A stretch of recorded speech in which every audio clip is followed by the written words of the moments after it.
যখন একীভূত পাকিস্তানের কথা বলা হয় তখন জামায়াতের ওই নেতা কোনো প্রতিবাদ করেন না। যখন মুক্তিযুদ্ধের শহীদদের ব্যাপারে বিরূপ মন্তব্য করা হয়, বীরাঙ্গনাদের ব্যাপারে বিরূপ মন্তব্য করা হয়, ওই জামায়াতের নেতা কিছু বলেন না। তো এইটা কখন তাদের গায়ে লাগলো? কারণ এই কারণেই গায়ে লাগছে, তাদের সাথে হয়তো কোনো কানেকশন তাদের আছে। জামায়াতের প্রার্থী মনে করতেছে তাদের, তো কারা মনে করে ওই যে ঠাকুর ঘরে কেড়ে আমি কলা খাইনির মতো ব্যাপার। যখন 1971 সালের মহান মুক্তিযুদ্ধ, শহীদের সংখ্যা, মুক্তিযুদ্ধের ইতিহাসকে বিকৃতি করা হয়। দেখেন শেখ মুজিবকে মুক্তিযুদ্ধের সময় বাংলাদেশে ছিল, জেলে ছিল। শেখ মুজিবকে কাল্ট বানানো আমাদের উদ্দেশ্য না। শেখ মুজিবকে হাসিনা যে কাল্ট বানিয়েছে, শেখ মুজিবের বা আওয়ামী লীগের ইতিহাস আমরা বিশ্বাস করি না। কিন্তু মহান মুক্তিযুদ্ধ যে বাংলাদেশের ইতিহাসের সবথেকে গৌরবময় অধ্যায়, এবং এই মুক্তিযুদ্ধে বাংলাদেশের আপামর খেটে খাওয়া মানুষ থেকে শুরু করে ঢাকা বিশ্ববিদ্যালয়ের ছাত্ররা পার্টিসিপেট করেছে এবং 9 মাস রক্তক্ষয়ী সংগ্রামের মাধ্যমে বাংলাদেশ স্বাধীন করেছে। এতে কি কোনো বিতর্ক আছে? নাই।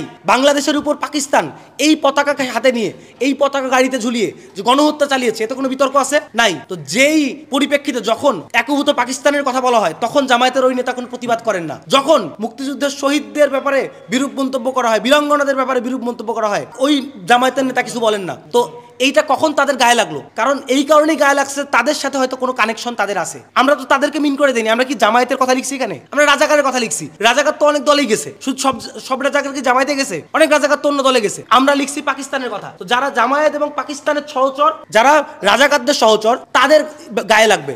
আমরা তো জামায়াতের কথা লিখিনি, কোথাও জামায়াতের কথা লেখা আছে ওখানে? দেখেন লেখা আছে। তো জামায়াতের প্রার্থী কেন লাগলো? কারণ জামায়াতের প্রার্থী মনে করতেছে তাদের, তো কারা মনে করে ওই যে ঠাকুর ঘরে কেড়ে আমি কলা খাইনির মতো ব্যাপার। খুব পরিষ্কার বিষয় যে আমরা দেখছি যে বিজয়ের মাস আসার পর থেকেই সামাজিক যোগাযোগ মাধ্যমে আমরা এরকম অনেক ক্লিপ দেখছি, যেখানে কিছু দলের মানুষজন, কিছু গোষ্ঠীর মানুষজন বাংলাদেশের মহান মুক্তিযুদ্ধ, মুক্তিযুদ্ধের ইতিহাস, শহীদের সংখ্যা, ধর্ষিতা নারীদের ব্যাপারে অনেক বাজে মন্তব্য করছে এবং 71কে মিথ্যা, ভারতীয় প্রোপাগান্ডা ইত্যাদি নানান সম্ভাষণে সম্ভাষিত করতেছে। সেই জায়গা থেকে আমাদের সরকারও কোনো ব্যবস্থা নিচ্ছে না এবং তাদের লাগামহীন বক্তব্য চলে যাচ্ছে এবং তারা একীভূত পাকিস্তানের কথা সামাজিক যোগাযোগ মাধ্যমে বলছে। তারা বলছে যে পাকিস্তান থাকলেই ভালো হতো, এরকম কথাবার্তা বলছে। তো সেই জায়গা থেকে শহীদ সার্জেন্ট জহুরুল হক হল ঢাকা বিশ্ববিদ্যালয়ের মুক্তিযুদ্ধের একটা সূতিকাগার। এখান থেকে 1971 সালের মহান মুক্তিযুদ্ধের প্রাথমিক পরিকল্পনা হয়েছিল এবং বাংলাদেশের যে পতাকা, সেই মানচিত্র খচিত পতাকার ডিজাইন এই হলের 116 নম্বর রুমে হয়েছিল। সেই গৌরবোজ্জ্বল ইতিহাসের উত্তরাধিকারিত্বকে ধারণ করে আমরা শহীদ সার্জেন্ট জহুরুল হক হলের শিক্ষার্থীরা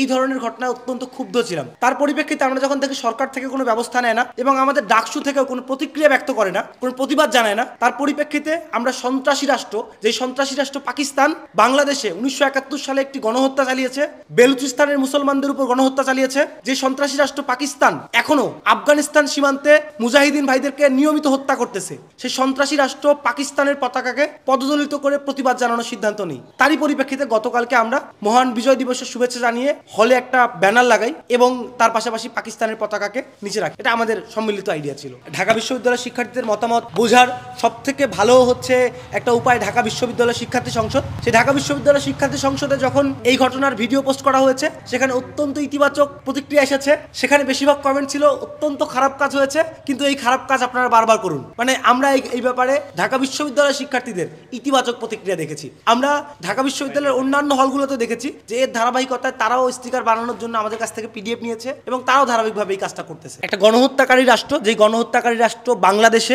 বেলুচিস্তানে এবং আফগানিস্তান সীমান্তে নিয়মিত হত্যাকাণ্ড চালাচ্ছে, সেই সন্ত্রাসী রাষ্ট্রের পতাকা আমরা আমাদের হলের গেটে স্থাপন করেছি এবং এর পাশাপাশি আমাদের দেখা দেখি আমাদের জুনিয়ররা কালকে ডাকসু গেটে স্থাপন করেছিল, যেটা পরবর্তীতে ডাকসু নেতৃবৃন্দ সম্ভবত তুলে ফেলেছেন। কারা তুলেছেন এটা আমি জানি না, অ্যাজিউম করছি। এবং জগন্নাথ হলে লাগানো হয়েছে। অনেক হলেই আমাদের দেখে অনুপ্রাণিত হয়ে নিজের অর্থায়নে তারা নিজেরা আবারও আমাদের কাছ থেকে পিডিএফ নিয়ে প্রিন্ট আউট করে লাগাচ্ছেন। আমরা শহীদ সার্জেন্ট জহুরুল হক হলে লাগিয়েছি এবং আমাদের জুনিয়ররা বিশ্ববিদ্যালয়ের আরো বিভিন্ন জায়গায় লাগিয়েছে। আমাদের উপর যে গণহত্যা, সেই গণহত্যাকারী শক্তিকে যখন বাংলাদেশে আমরা আবার সংগঠিত হতে দেখি, সেই গণহত্যাকারী শক্তির বিরুদ্ধে যখন বয়ান উৎপাদন করতে থাকে, সেই গণহত্যাকারী শক্তির বিরুদ্ধে ঘৃণা প্রদর্শনের লক্ষ্যে আমরা এই পতাকাটা এখানে বসাইছি। এখানে পাড়া দিয়ে যাচ্ছে, এটা হচ্ছে এই গণহত্যাকারী শক্তির বিরুদ্ধে আমাদের একটা প্রতিবাদ।